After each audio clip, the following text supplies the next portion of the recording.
Affinity Xtra, be extra.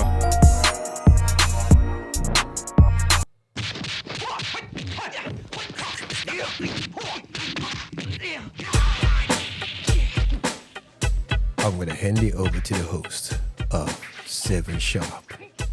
We're not doing that.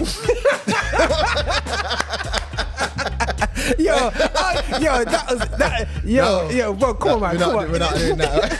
We're trying to get an intro for the We are show, trying man. to, We're trying to get. You said that was serious. That wasn't the sauce. That was serious, man. Our man shook me down again. You know, I looked at that. I looked back at the one we did, and I was doing the voiceovers. So I heard that one. Yeah. I watched it. I was like, we should edit that one. And then I was like, no, we're gonna work on it. But Okay, guys, please vote in and tell us that if that was cool or not. yeah, no, absolutely, you should. Yeah, vote. yeah, We're yeah. gonna put the polls up this week. Yeah. And then if it's a bunch of no's, then we're not Listen, doing man, that. Yeah. Do you want Roger in a British Handsworth accent? That was that British Handworth accent. British Handsworth accent. That wasn't a British accent. I don't know what it was, but it wasn't. It wasn't even British.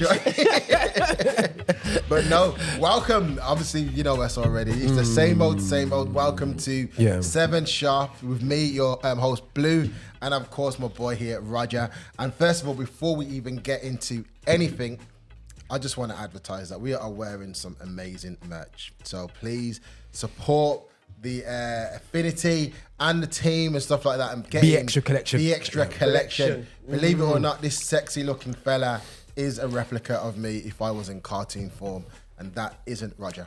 There's a better version of it, I reckon. That looks like, remember the cartoon that we're watching at the moment? Yes. What's it called? There's a on Netflix. There's an anime on Netflix. Yeah. Sakamoto. So you could have been an assassin in your No, previous I don't life, like bro. a white Chinese big dude that owns a shop and just wants to beat up people. No, I'm not doing none of that stuff. Yeah, No, former this assassin. is me. This I feel like this is close to me. Okay, cool. The only difference is I have a bit more salt and pepper in the face, where this one reminds me of I should probably start dying again. I don't know. I think dying got me in the poem in the first place. Yeah, man. But yes. Pre-COVID look. As always, I call it BC before COVID. But yes, guys, welcome to the show. As always, you know how we do. We like to chop up, have fun, and talk about all things in the world that's going on from our standpoint and our viewpoint as well. And if you thank you for those that have left comments and got back to us and have got involved with some of the stuff that we've talked about. So we know you guys are enjoying it, and we're thankful that you guys are involved. But today, as always, controversial topic to start off with. We like to talk about a little bit of controversial moments. And this controversial moment, if you haven't seen it, was a well-known, I know them as a singer. I don't know them as a pastor, but a well-known pastor. Yeah. Pastor in America, man, you pay $200 and you become. Well, you know what? I don't want to out nobody, but I know some pastors people in America. I know don't have no ratings. ratings. He's a pastor. Yeah, pastor. Yeah, cool. But they are far from. They don't even go to church. They've got pastor status. And they can legally do weddings and funerals. Yeah. They probably swear more than Elton John. And they don't go to church. And I was very much like, I don't understand how you're a pastor then, but I'm not going to go into it. Yeah. Just in case you're watching the show in the pastor by title. Yeah, pastor confused. But yeah, so this pastor or artist known as Marvin Sapp, it kind of went viral, him going on the social media where he asked the church to shut the door and then asked the congregation to give £20 dollars. It's all dollars, some dollar. Well, yeah, $20. Yeah, as a and it was last year July. Yes. Last year July. People make it out like it was this year, innit? But that shows you guys, whatever you put out there, trust me, it'll come back to haunt you. Yeah. And look how long, and it's taken so long for it to come out and become viral because it was ages ago. Yeah. But so much people are cussing because what they're saying is, one, he asked them to close the doors, and then two, asked the church, he didn't force the church, he asked the church to give $20 and to the pastors $100 as a financial target of, was it 40,000? 40,000 US, yeah. So 40,000 they tried to make for different things. But a lot of people have made a lot of fuss saying he is unworthy, he's disrespectful, he's a false pastor for forcing people to take so much money. Now, I know me and you talked about it, and before you even mentioned it, I saw the frown and I thought, Roger's not on that one. I don't think he did nothing wrong. Okay, cool. First of all. And the reason I don't think he did nothing wrong was I think a lot of pastors or churches manipulate people on a regular to get money anyway. Yeah. He didn't tell no one you can't leave. He just asked the ushers to close the door. From his other interviews that I've listened to, he was explaining that the money wasn't going to his pocket. So it wasn't like he's asking them to get 40 or K to give him so he can go and live a lavish life. It was rounding up money so it can go towards the church so that it could provide for other people in other projects and other things in other ways. And the fact, and he pulled out some numbers, the fact that he's on tour, he's got real estate, he's got other investments. So financially, he's okay. He doesn't need that 40K. So that's good. It wasn't a case of taking the money for his own benefit. He was taking the money to benefit those of the church, which I commend. Because I do, and we talked about this as well, I don't think us as churches in the UK are very good financially. We're not very good business-wise, and we're not very amazing. We're good, but we're not amazing at giving back. So we do things like, obviously, like I would say I would narrow it down and say Afro-Caribbean experience churches, because if you're talking about the Catholic churches and stuff, bro, they got bag of money, they got profit, they got property, and nobody turns up. You know what I'm saying, bro? They got empty churches, but they got these buildings. You know what I'm saying? It's still functioning. So for me, we have a history of poor money use in our spaces.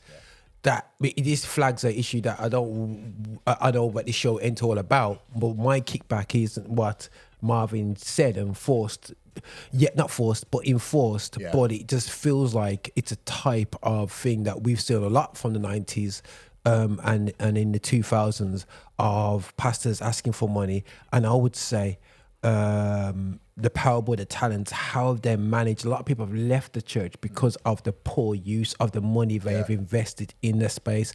If you have a church and you have tithing going on, and you are and the people and the brethren can see your community work, they can see different works. You will invest in you don't need to lock the doors. You will sow. You know what I'm saying? You're taking care of the poor. You've got your orphanages. You've got, community. Every day the church is open to the community. I'm not saying that church isn't, because America's a lot better than that in the UK. And I'm looking at from an Afro-Caribbean standpoint, the trauma is people are looking at saying, I remember back in the 90s, them asking for money, they're asking for money, and you look at the churches now, they're all empty. They haven't engaged the community. What has happened all to that money that you begged off us? They haven't utilized the talent, use the talent as cash. They haven't we gave you 10 quid, but what you did, you wasted it. Well, they got more, the building got bigger. And they got more. No, the toilets got refurbished more like. Well, the toilets got refurbished. Cushion came on the chairs. It's cushion come on the chairs, bro. Some of it still got wooden thing, but we get the So pastors no longer shopping at Primark, and you got accessibility increases. Because we got true. I've seen some churches where you're like, why? I'm saying an issue to get them up in here. But we still got paint work to do. We still got heatings to sort out because there's so many things. I just think it flagged up a lot of trauma for people, not only through Marvin Sapp. I think it has flagged up a lot of trauma when it comes to misuse of funds by our churches. But then, is it wrong for them to ask? Only because I know amount of Christian people, you always use this example, but it's true. He will go to people that have issue with he's asking for $20, but yet still, you ain't got no issue paying to go to a Usher concert, Beyonce concert. 100%. You ain't got no issue with American gospel artists coming to the UK and spending $70, $50, or $100 to go and see them, or going out for an experience that doesn't really benefit you spiritually, but it does in the flesh. So you're going to some kind of experience like on a holiday. Well, I don't want to put holiday in that category because that's different, but you'd spend the money in some other areas for your own personal benefit. But then if the church is doing it correct and they are using that money in the right way for the community, for the people, then aren't we then kind of putting that church in a bit of a difficulty where they want to do it but they haven't got access because they haven't got the funds to do it? Then I would say the technique is, why do you always got a habit of going to the poor first and getting the change out to them before? Marvin's cool. The money's not going to Marvin 100%. But my question is, if why can't I say, hey guys, I'm putting 10 bills down? You know what I'm saying? You know what I'm saying? I'm putting 10. I'm gonna start from the people who have. Yeah? You know what I'm saying? And the problem is, you got the people that are driving off in Mercedes and Rolls Royces and getting private jets. They're the ones you're asking people that can barely afford catching Ubers and you know what I mean? Catching bus, walking to church. To ask them first. But then you say, I'm saying let's recheck our techniques, and the people that have made it based upon us buying his music, us celebrating him, us buying his stuff, buying his books, making him number one for over a year. We've never could have made it. Why don't you sow back? But it probably does. Though. That was him sowing back. No, it probably does. But the thing is, I'm saying like this, probably does. Yes, cool. But I'm saying, yo. Not only Marvin, a lot of these ministers, check yourself, you know what I'm saying, before you go in front of people like that. So, you know what I'm saying, and understand and read the room, understand the situation. Stop being this monolith or getting away with going, here, give me money, give me money. Too many people do it. But you know what, though, and this isn't to defend any artist or any rich person. I think sometimes we expect that because they've got the money, we expect that they should put more. But then if they have barely worked their behind off to be successful in that finances and to be sitting nice on money, then it's unfair for us to expect that they put more in than everybody else because they've put the work in to get financially where they are. Because I'm telling you now, I had to have a revelation through Christ where I used to pray and said, if I won the lottery and just say I won gambling 10 million. Let's hold on. I don't play lottery, but if I did win, I did play the lottery and I did win the lottery and I got say 10 million. I used to be like, at that 10 million, Lord, I'm going to give you all $1 million. Because I got plans for the night. Let's go. And then I was like, I'm not going to give you $1 million to the church because I don't trust some of the pastors. But I'm going to give you quarter. Then it went from quarter to half. Then it was, I'm not really sure how much I'm going to give you. And then it was like, I don't know if I would invest back to the church because... I do it independently. Well, yeah, I was like, one, I don't know if I trust where the money's going to. And two... why should I give the money to church? Like now because I've got $10 million pounds, there's an expectation now that I give so much because I'm supposed to because I've now got the money. Why can't I give my time? Why can't I give have I not given enough, invested enough to do it? Obviously, it's hypothetical. I haven't got $10 million pounds. Of course. But it was a case of actually, well, why are we expecting more from people with the money? Because that means those that have less will do less. Because actually, if big people keep giving big monies, then people that have little will be like, well, I'm not going to put nothing in because they can afford it. And when they don't do it, then we start cussing. Whereas actually, if we're going to go to biblical time, like the woman who put less in, and God was like, she's more valuable because she put less in, but it wasn't the fact she put less in, it was the heart she put it in with. Because big money people could just put a bag of money in there and be like, look, there you go, boom, $1 million, I put some, and what? But if his heart's not in the right place, then it's a case of, well, then you know better off than someone is putting in a tenner begrudgingly. Okay. Yeah. So it just depends how we look at the money. I just think that, you know, it's ministers and where we do your stuff, we've got to read the room, and you know what I'm saying, and not having to put yourself in a place like, if I'm a minister now, I'm going to be careful of what I say on stage and how I handle money, deal with money because of historical hurts. You know what I'm saying? Yeah. You know what I'm saying? And I think that finance and the black church specifically, when you see a black guy asking for money, you just think of so many scenarios as going back into our childhood, and they go, you have to give. You give to this organization, and what is going on? And I know what goes on behind the scene, and I know how much you get paid. I know that. He said he allegedly not getting paid, but I know a lot of ministers go around and say, I would take 50% of the offering. That's the offer. Yeah. So we're coming out of that culture. Yeah. So hence why they're looking at him going there. Yes, he's nice, but I can almost say majority of these guys go around and have off because they're so good at it, they the charisma. Yeah. And people will give. And he goes, I'll go 50-50. All I want is 50-50 on your offering, and they will bring down the money. That's been going on. I know backstage, that's what's been going on. Yeah. So people know what going on. Nothing. So anyway, guys, that's just me creating even more thought processes with people. It's crazy. It's crazy. But I'm not saying not to back these guys and whatever. But the thing is, because of my promotional space, I know that. But bro, listen, man, these guys, doing shows in the UK for 7 figures. Yeah. Come on, man. Like going to Africa, charging 6 figures. Yeah, I think when you go into like places where, bro, and they've been doing it for decades. Yeah, there's that debate there. I've seen the quotes. Yeah, I've seen some people like charge, and I've often sat down there, and I remember having a conversation with a friend who was an artist, where I said, I get that you should get paid for your gifting, but at what point is it greed over gifting? So, like for example, some musicians get paid to go and play at church. And some people are like, what's wrong with that? Because if you used to go and play for somebody else, they'd pay you. And I'm like, yeah. But then at what point is it ministry? And what point is it work? Yeah. Like, that's just me, but that's another conversation. No. Before we start getting like cool, text messages from the bass player and the drummer. Get off my grind. So interesting one for Marvin Sapp. I mean, I don't think he did anything wrong, although he did finish with, I'm going in my big truck and I'm going to a hotel. And I was like, all right, there you are then. Cool. Okay, cool. You didn't say that. Cool. Well, it's it. Whether I said he's going to go, it's not a heaven and hell issue. I just think it's a lack of wisdom issue. I think it's a lack of wisdom. I would say that I don't trust what comes out of a lot of these guys' mouths when they do interviews, because they lie and pray for forgiveness. I do.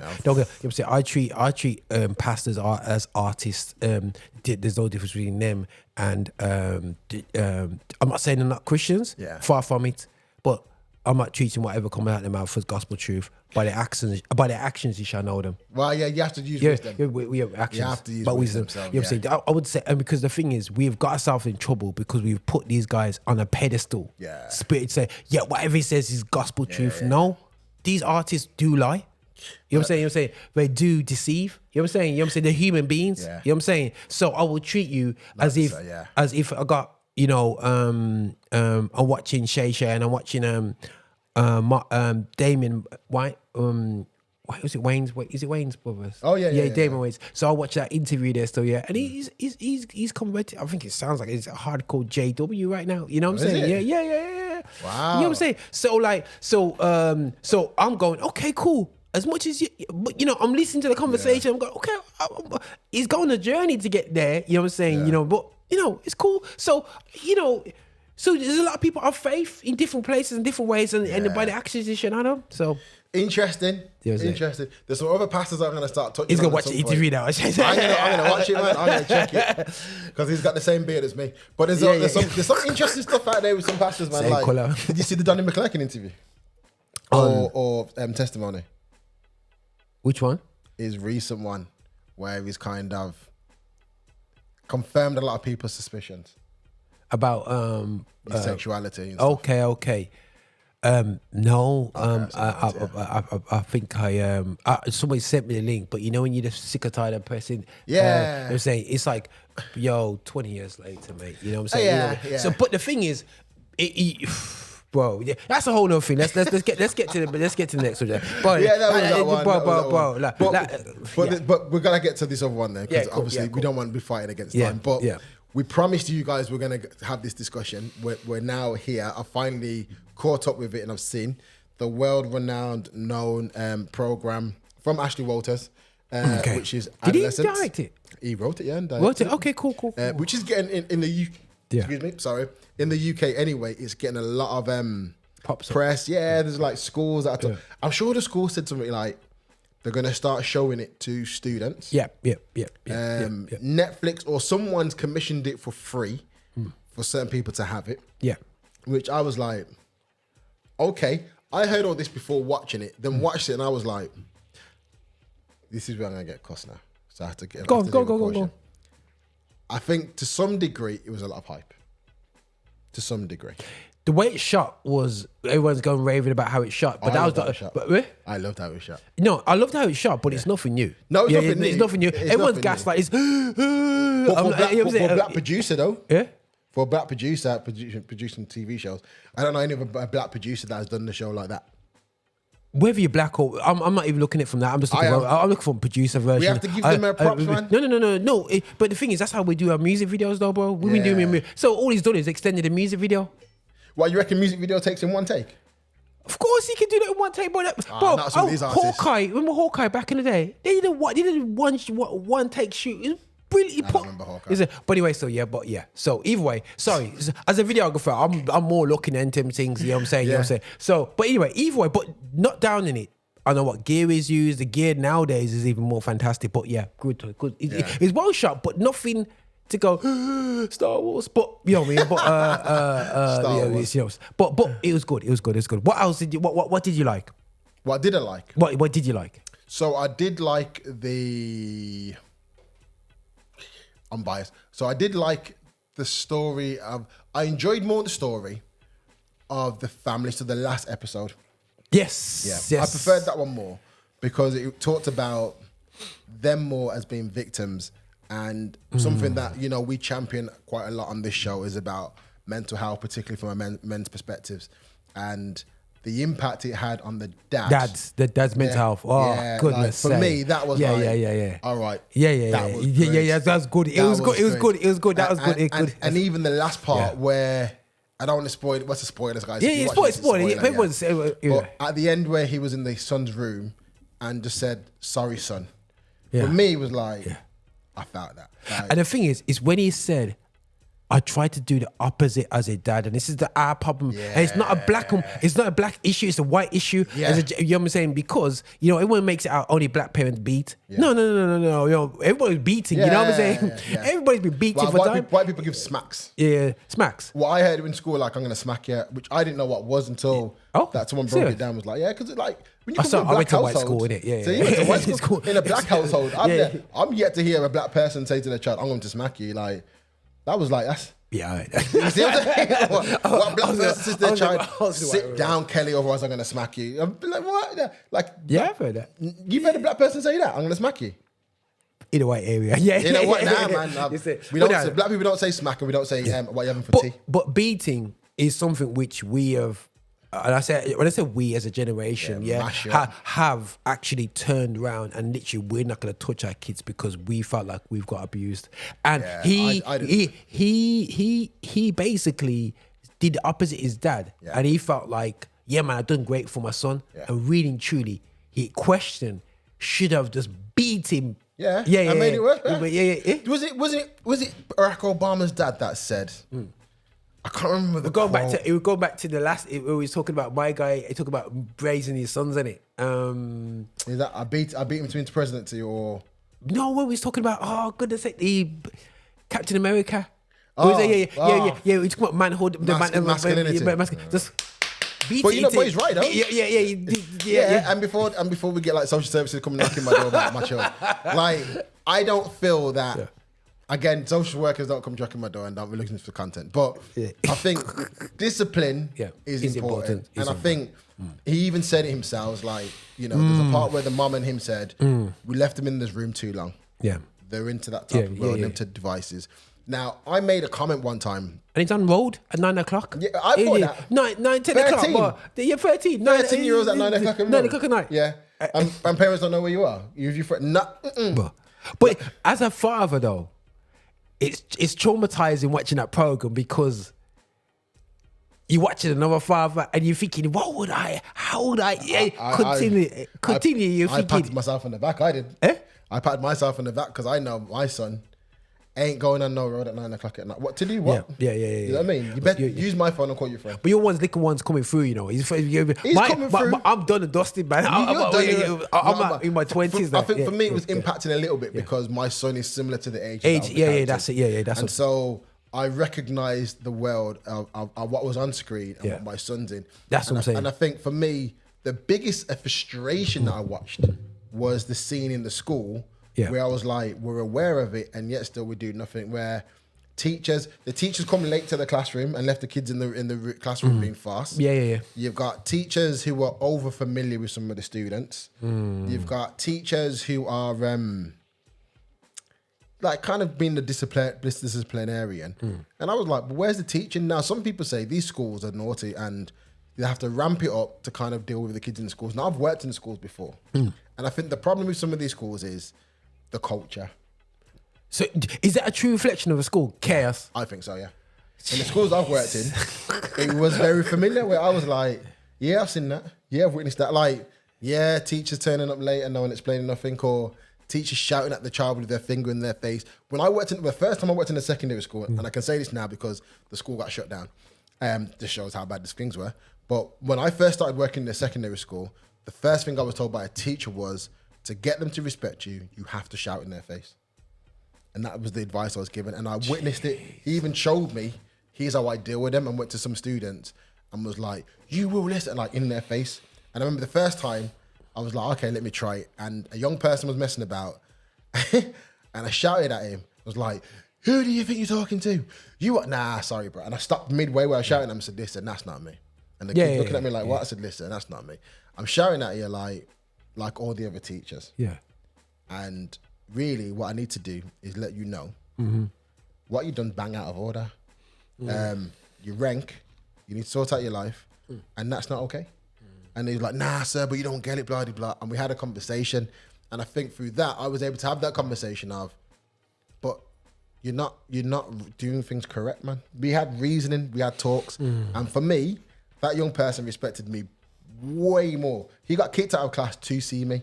So he'd be like, yo, sir, I want to go see you. Yeah. And then me and him get to talk. And then it was like, okay, let me advocate for you with the teacher, because actually in a class of 30 young people, she's they're not really looking at what's going on. So I could bring that person back and relate. And a lot of times when I was in school, I was used to police those behaviors.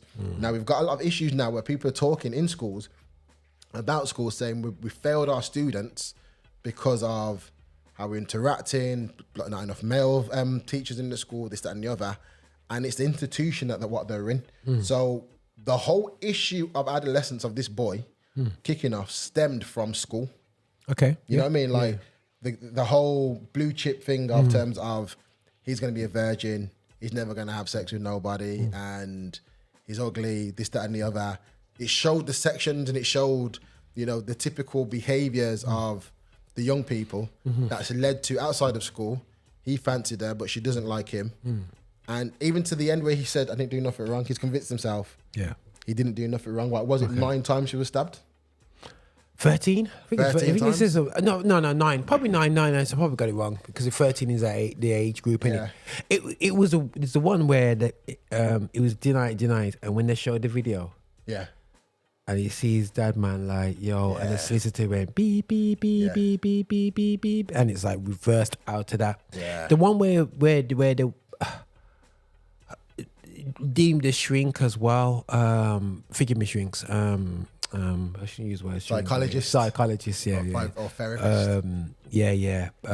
Them people, but no, I got love for you. Got love for them. Just seeing how, you know, got this female, you know what I mean, quite dainty, like lady next to a guy who's ready to go violent. She's scared in herself. Inside. You could see the almost, and I think sometimes, you know, putting them in these spaces where all the bad youths are, it actually makes their mental health issues expand. But the source of this, which was interesting that adolescents raised, and I think this is the issue that we've talked a lot about, is about the red pill culture. Yeah. And the effect of, in the adult world, men being basically the 80-20 rule that I was talking about, and you know what I'm saying, where basically 80% of women only desire 20% of men or something like that, you know. And you think that it's hard enough as adult men dealing with this kind of you know, I'm gonna put it on to the women a bit still, this kind of like unrealistic expectation, on us being, you gotta look a certain way, you gotta be made. So many women are looking for 6 figures. I need to go on a holiday this year, every year. I need to. You need to pay me. There's just that entitlement that's seeping in. I think it's a toxicity of. I'm not saying feminism never helped the cause of women because they were being taken the mick with, but again, I feel like it's just gone the total other spectrum, and boys are feeling like if I'm not, it affects them. It affects. So when you as a woman have got sons, when you women are putting out content, these girls that are in their 20s and 30s right now, even into their 40s, of, you know, I expect a man, I will go without a man, I don't business, I will use. It actually affects your sons. Yeah. It actually affects your nephews in a way that you can see that he had mental health issues. Big. Because when he sat down with that therapy, for me, that was the only part of the program that made me confused. Like, like a second ago, you were bawling. You wet yourself in bed. Yeah. So you're not the source. Yeah. So you wet yourself in the bed. You got scared of the police. You got scared of the whole process.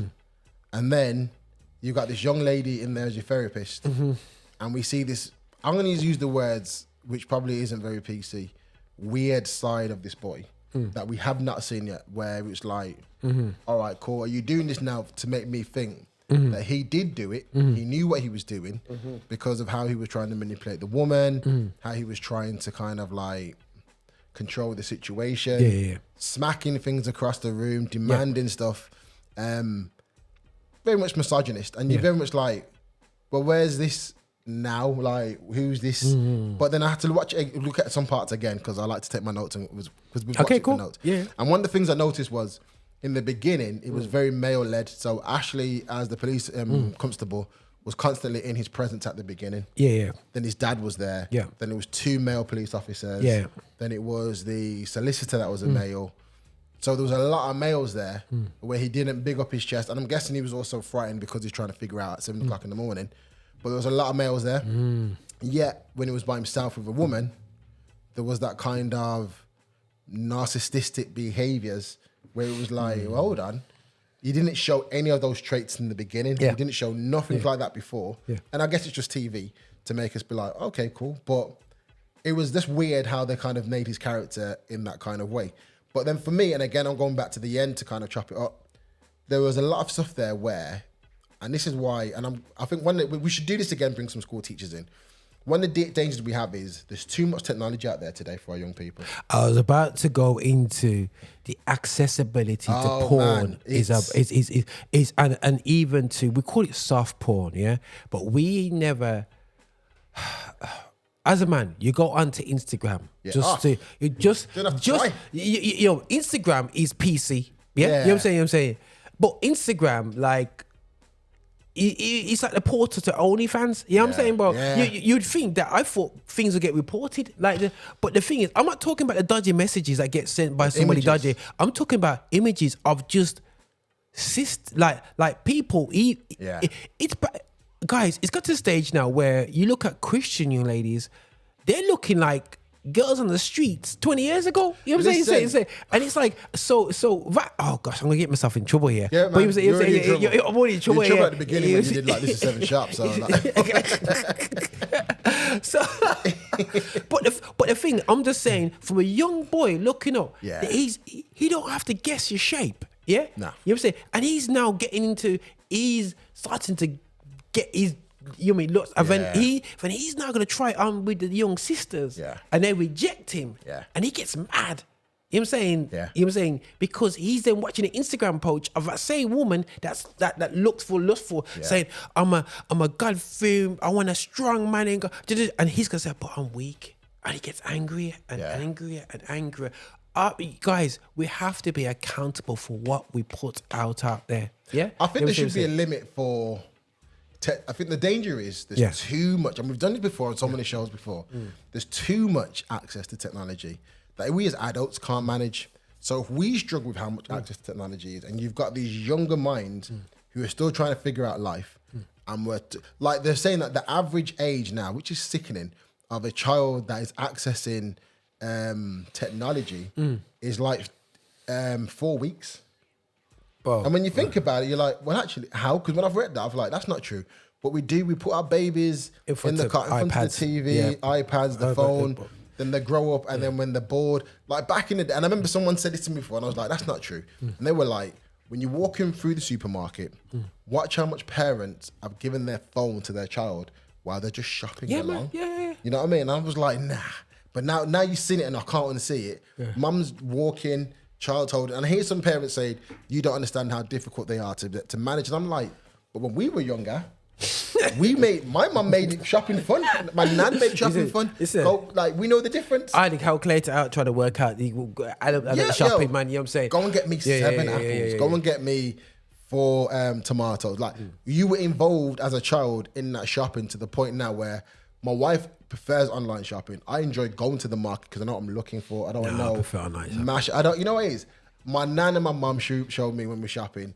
It's about quality. Like, if someone else picked your stuff, your quality and their quality are 2 different things. And I'm sure with online shopping, if they don't have it, they give you the next thing that they think's okay. Okay, yeah. And you're like, I didn't ask for that.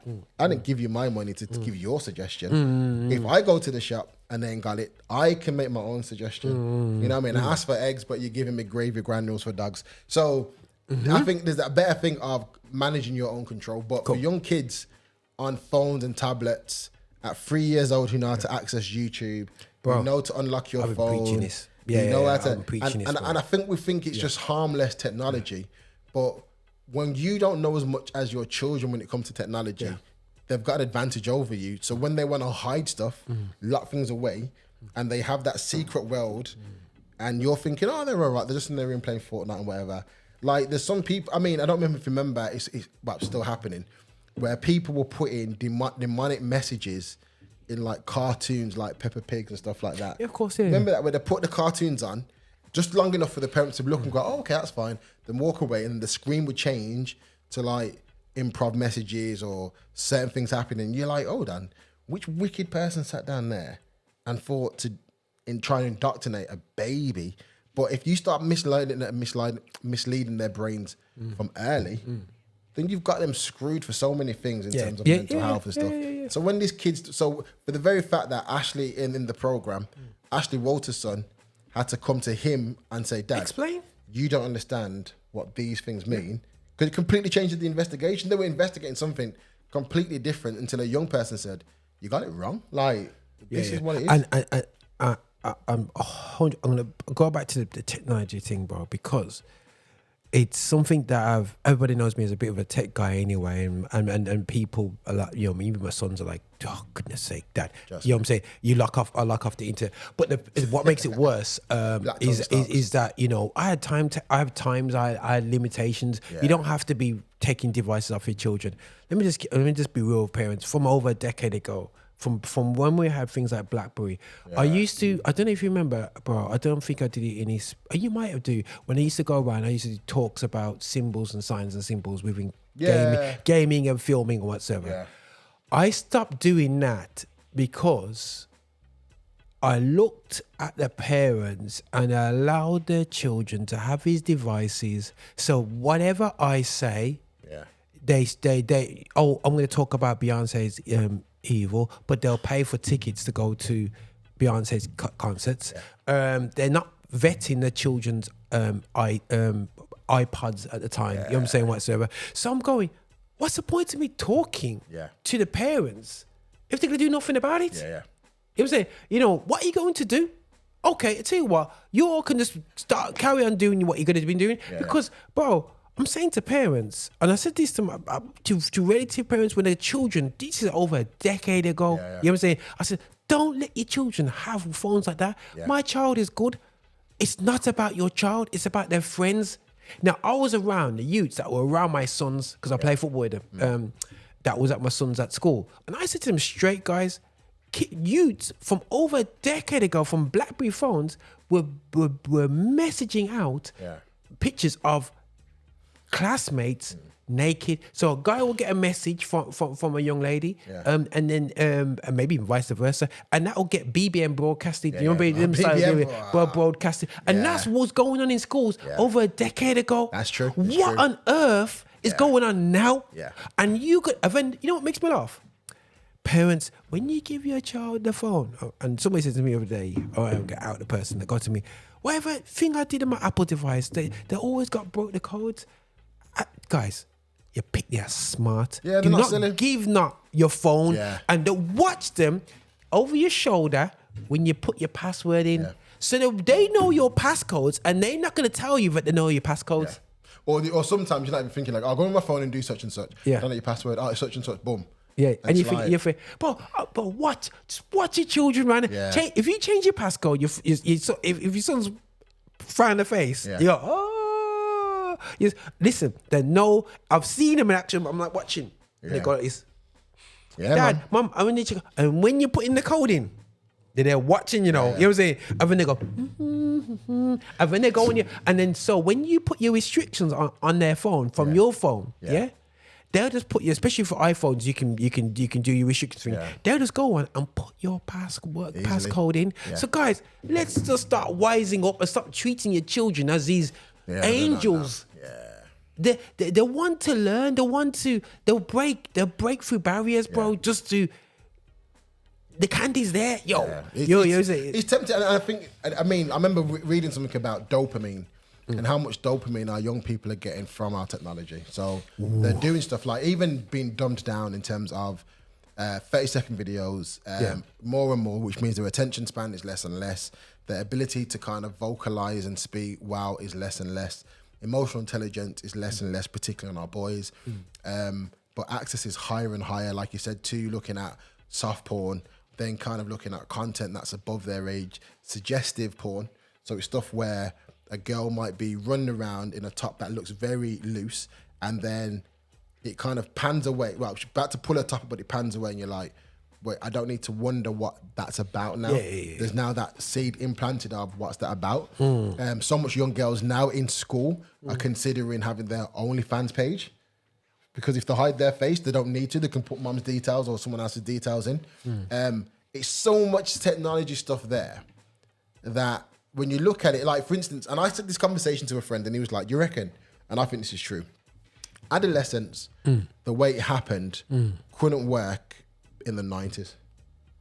Yeah, no. That couldn't. Could never have worked in the 90s. No. And if you look at what was, is because there was less access to technology in the 90s. People went out. We communicated. We went places. And as much as people say it was safer then, I don't think it was any more safe. Like, I look at it now, and this is what I think. They still had dodgy folk, man. He had the same dodgy folk out there. You know what I'm saying? Because someone said to me, it was safer. And I was like, no, it's not. If you think about it. I grew up very road. I'm not a road person in church, but I grew up around a lot of roadmans in church and outside of church where I learned how to survive from like fights, guns, kind of like how to, you shouldn't judge people, but you can kind of assess people and be like, nah, you're not something to be around. All of that was clear, and I was able to survive all of that and not get into trouble and know where to be, where not to be. Where these young people nowadays, someone said, and you also had a kind of like strong callous. Someone says something to you like, listen, whatever, we'll go for a fight, boom, boom, boom, done. See you next week, and it's fine. These young boys now, emotionally are too upset. So back in the day, someone was like, oh, your mum, shut up, you shut up, blah, blah, blah. Fair, boom, boom, boom, done. Now, someone says your mum, shut up, man, your girl, boom, stab ya. You're like, there's a bit more dialogue there. We had more dialogue back then, but now you want to take a life because he said your girl, not your mum, your girl. So things then were tougher. And yes, I know you're more like to lose your life there, but I think in certain places, if you let your child go in certain places, it was safer, it's cool now. So that's what I'm just saying. I think. I think the Lord, this is a subject where we have to be real careful. We got to be. It's something where we're gonna offend people's parenting. We should though, because some parenting is rubbish. Some of your parents are rubbish. And I feel that going back to adolescence, when there's a lot of us pride ourselves for spoiling, giving our children more than what we have, and what we've done, we sport them. We gave them the choice whether or not to go to church or not. Let me go back to fundamentals, man. Something with whether it's religion, it gives you a moral compass. Let me say religion. And you've got a bag of youths now that has no moral compass. And that's why we sometimes look at the Muslim youths as more moralistic than our youths. Because they're more entwined with their religion. You know what I'm saying? 100%. And the youths that are, in inverted commas, coming out of Christian culture is, bro, they're terrible. It's like the, I don't know if you see that video I put up of, you know, we're talking about cultures. We did young lady who was at Usher concert. Yeah, but on her Twitter, she's a Christian conservative. Is she? Yeah. You'll be known by your fruits, and some fruits are spoiled. Listen, she was a Christian. Bro, listen, I was going to quickly show you. She can't be no, I'm sorry. Like, listen. And you know what? I remember saying to my friend of mine, because he said his missus is going to Usher concert. I said, do not let her go. Expert at homeworld school. She's got a 19-year-old daughter. Wow. Is that the same woman, though? Yeah. You know how they're putting them a thing on the head. Listen, your mum went viral for the wrong reason. Well, is she married? Well, she got when they put a 90-year-old daughter, that means there's no dad. Wow. Yeah, right. Listen, if I was the dad, if I was the husband, and I saw that video, we'll go into the pastor's office, and there's gonna be we're having the praise and worship team there. We're having oil there. We're praying out some devils. Okay, come out. And you could say, where are you guys going? But the thing is, where I'm going with this is ultimately, it's do what thou wilt. Yeah, you know what I'm saying? This is what Christianity's gone to. And the do what thou wilt is a hedonistic, satanic viewpoint. And I would say to every Christian that's listening to this, starting with myself, are you doing what God wills is within God's will, or God's will for your life, which is according to His word, your behaviors, how we behave ourselves in public, how we discipline our children, how we guide our children. You know what I'm saying? How, it's important, guys. Listen, get it right with your children. Yeah. I've seen too many parents that are just a bit older than me, and their children. Another reason why our churches are empty is because the children just gone left church. They got that, it's gone, and they're not even trying to come back. You know what I'm saying? And where before, like yourself, you took your time out. You know what I mean? But because the seeds that were sown in you, they germinate. And even if you got like a sibling that gone away, I always say to my dad, the seeds will come true in time. You know what I'm saying? And if they don't, it's just on the wrong ground. But the thing is, you can see the seeds that your parents, your mom sowed into you. You know what I'm saying?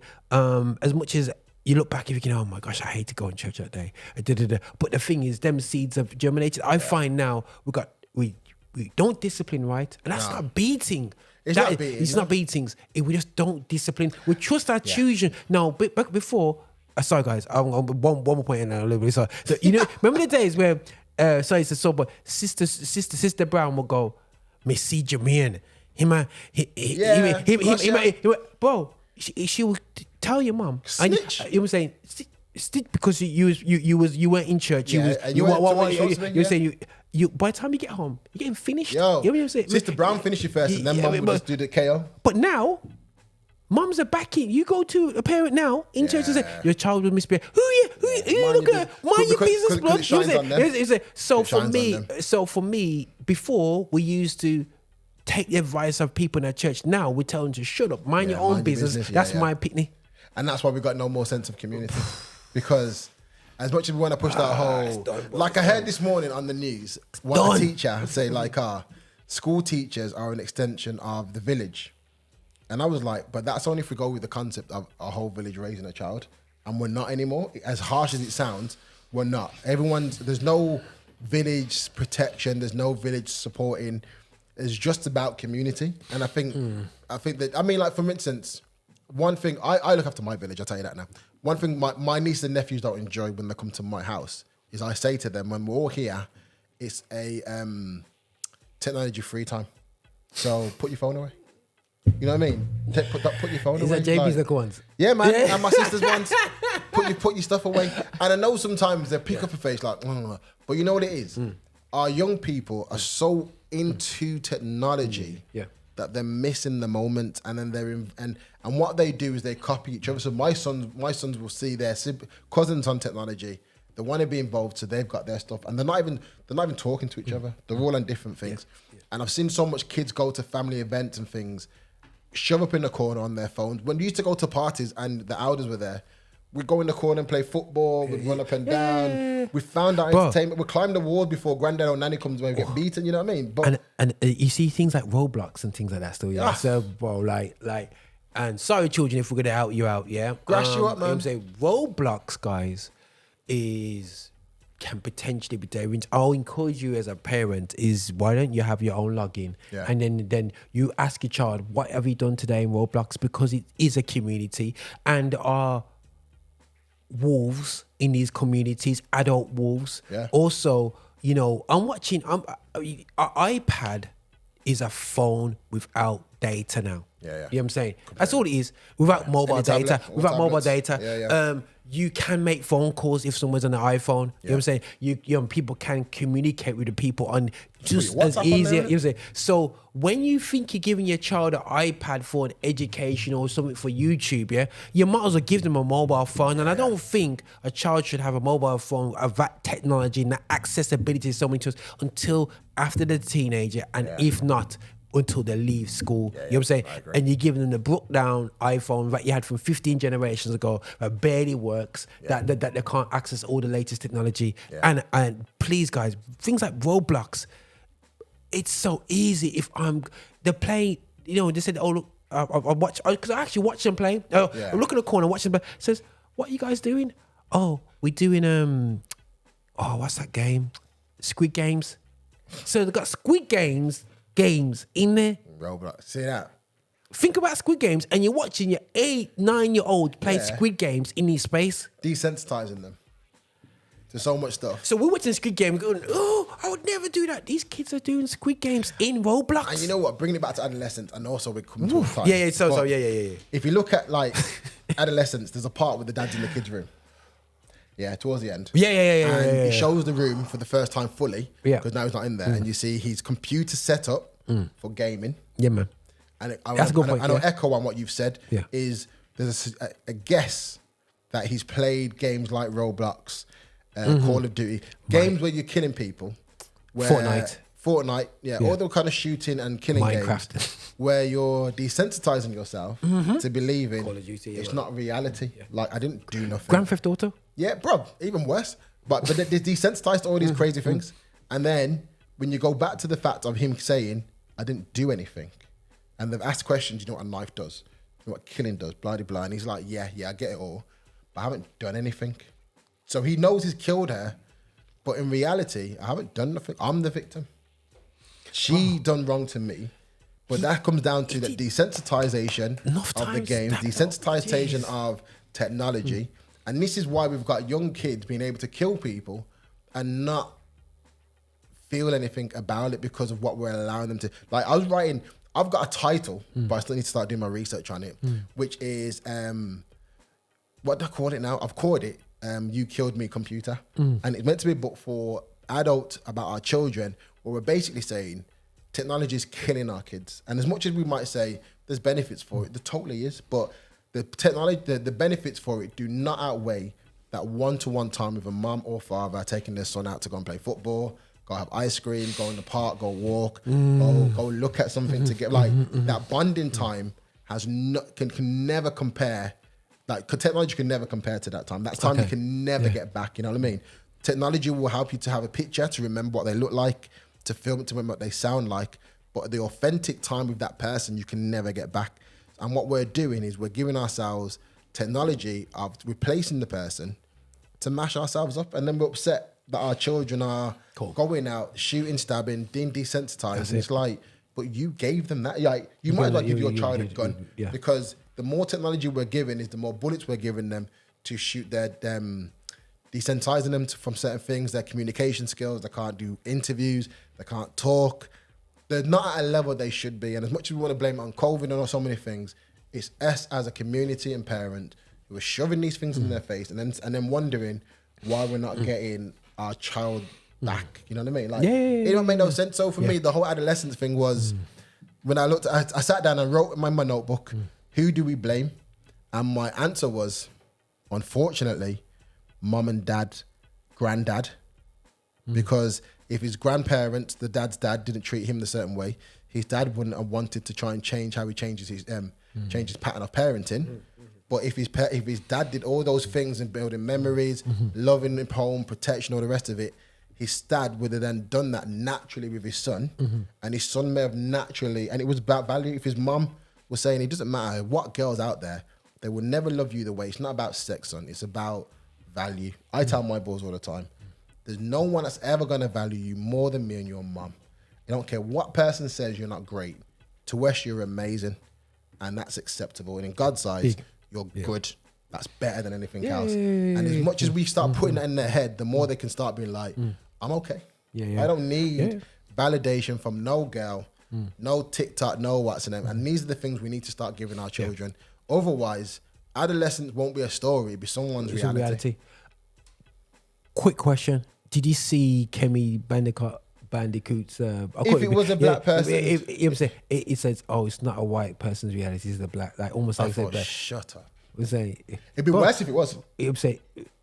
I think that problem would have been worse if it was a black person. I think for me as well, and I think we have to get to reality that crime is done in all communities, people. And I think I working in the system and seeing a lot of youth between 16 and 18, it is not just black youth that are doing it. It is a white crime. In Warsaw right now, there's stabbings going on. And it's not black youths. You know what I'm saying? It's white youths and it's Asian youth are doing stabbings. If you go to certain areas, they're doing it there. You work in the school system, it's all colours that are doing it. And for me as a black man, I'm sick and tired of us always being that guy. You know what I'm saying? But the story relates to us, but we're not the only people that it affects. It affects everybody. So I'm glad he did it with a white person. You know what I'm saying? And when it comes out that the dad is mixed heritage. Is it? Yeah. He's mixed?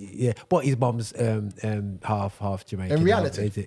Yeah, he's got black in him. Is it? Yeah, he's got. Is he a real Scouser? It's quarter. I got bare cousins like that on one side of the family. So is he a real Scouser though? Yeah, it's proper Scouser. Is it? Yeah. He was a strong Scouser. Yeah, no, it's proper. Yeah, because I've seen him in enough programs, man. He's a good actor. He's an amazing actor. Yeah, but listen, I rate you, bro. I rate you. I don't know if he's just acting like, sometimes, when it comes to film, sometimes I think, are you like, when Eminem did that mile, and it was a brilliant acting in that film.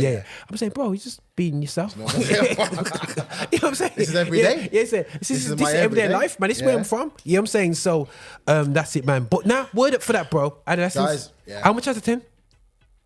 7. Okay. Yeah, 7. Not 8. Nah, I think it was overhyped. Okay. But good thought-provoking. Very good thought-provoking. Yeah. But I think... Favorite episode? 4? 4. Worst episode? 3. With the psychologist? Yeah. Okay, cool. Yours? What about yours? Oh, God, that's a good point. Let me asking you. You know what? I love I love episode 3. Did you? Yeah, when he was coming out bipolar. Hi, I don't know what just happened. Yeah. You know what I'm saying? Maybe I'm more into them FB, like asking questions. I thought that was reading there. I think emotion-wise, one thing I liked is it's nothing special, but I love the way they did the audio. Like it went fuzzy and it went in clear. When he's walking into you can't hear into rooms at the. You know what I mean? It was their episode. The worst episode has to be. I don't think there's a worse episode. No, it's terrible. No, I'm not saying it's terrible. Yeah. I think the worst one. They were all good, They were good. But I thought 3 was really good. I'm more a mind games person, so I like the mind, the setting, the staffing, and the way the staff were asking. I said, I want to be in your place, and all the little things. I was there, and there's a lot of workers who work in that system that don't. It's not like they don't care about the kids. It's just a job. Yeah, I hear that. You know what I'm saying? So, yeah. Jeez. We could be here for ages. That's great stuff. You know what I'm saying? Don't worry, Beauty and Black is coming. Blue's just trying to repent of Tyler Perry. I need to wash out my head first and read some Corinthians. Let me just read some Corinthians. A few testimonies on good. Crazy. But guys, as always, we say as well, please check out all our other amazing DJ hosts and presenters on the app. It's on iPhone. So if you're going to give your child something to ramp with, then give them the app to listen to. Yeah, man. Also on YouTube. So if you're going to give them something to ramp on there. Please support as well, because, you know, money happy make, and it's not going into our pockets. We're not going to shut no doors. We are going to bring it back into the system where we can use it to help more people enjoy not only just the content, but support people. So hopefully this has brought some value to you. If you've got any comments, please leave it on there. We would love to hear from you. Buy his t-shirt. Oh, you dad bods, man. Dad bods. Yeah, dad bods. People are loving that dad bod one. But anyway, buy the t-shirts, get involved, get Black Jesus. You can get that too. But that's not Roger. I just want you to know that. Yo, go on my hair, man. Yeah. So glow. You don't know what this. Guys, all the best. Take care. God bless. Blessings, man. Hi, and thank you for watching. Make sure you subscribe, you like, and you comment, and make sure that you're sharing the videos and watching so much more. We have loads of content for you. I hope you enjoy. See you soon.